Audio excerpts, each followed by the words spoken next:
Originally supposed to be only an 8-day trip, left 2 astronauts up in space for more than 280 days. Western Mass News reporter Madison Lisowski spoke to a local retired astronaut to get a better understanding of their situation.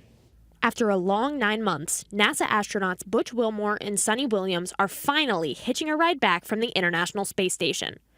As part of Crew 9, the duo left Earth with the plan to arrive back just 8 days later, but that arrival never happened.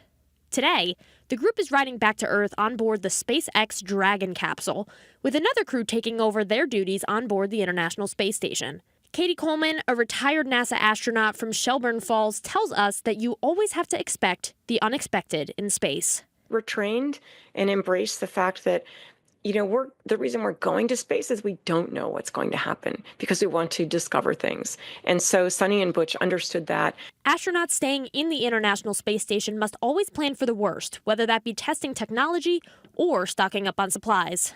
They're always prepared. We always know exactly what is the thing that we're going to run out of on the space station. Is it power? Is it water? Is it oxygen? Is it clothes? Is it food?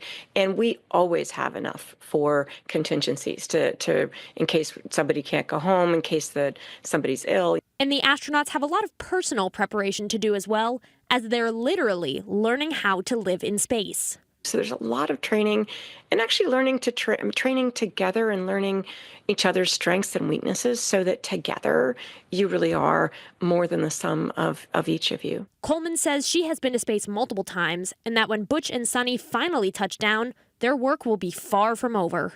And now that they're home, they'll be doing a lot of exercise. Even though we come back in really good shape, we have to kind of connect our heads with our bodies. But Coleman says that no matter how much work goes into going to space, she would go back in an instant. It just reminds you that you're really in a different place, and there's only a few of you there, and every other human alive is living back on Earth. And so it's really just this very special place. And Coleman says that Sonny and Butch feel the same.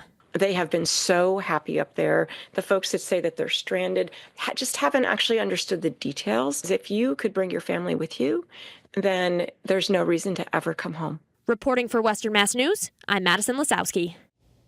Coleman recently authored a new book called Sharing Space, an astronaut's guide to mission, wonder, and making change. She'll also be speaking at Smith College in Northampton on March 26th.